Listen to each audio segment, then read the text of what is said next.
छही गोरी पवित्र पिचकारी अपन डाल देबो लहंगा के भीतर पिचकारी अपन डाल देबो चोलिया के भीतर हम ललका रंग डाल देबो चोलिया के भीतर पिचकारी अपन मार देबो होलिया में बने छही होलिया में बने छही गोरी पवित्र पिचकारी अपन डाल देबो चोलिया के भीतर पिचकारी अपन डाल देबो लहंगा के भीतर हम ललका रंग डाल देबो चोलिया के भीतर हम पिरका रंग डाल देबो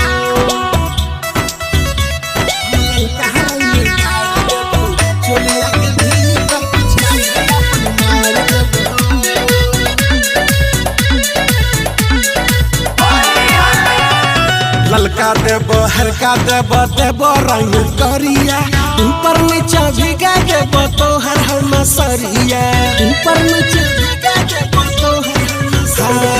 ललका देबो हल्का देबो देबो रंग करिया ऊपर नीचा भिगा देबो तोहर हम सरिया खोल देबो होलिया में हम अब से डर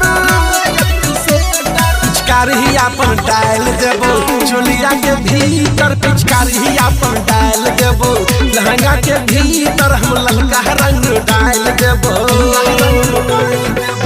होलिया में बने छही होलिया में बने छही गोरी पवित्र पिचकारी अपन डाल देबो लहंगा के भीतर हम ललका रंग डाल देबो चोलिया के भीतर हम ललका रंग डाल देबो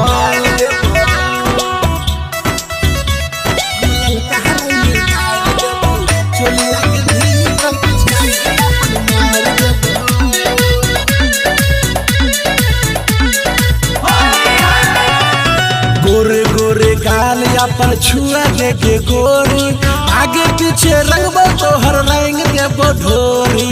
आगे पीछे रंगबो तोहर रंग देबो ढोरी गोरे गोरे गाल अपन छुआ देके गोरी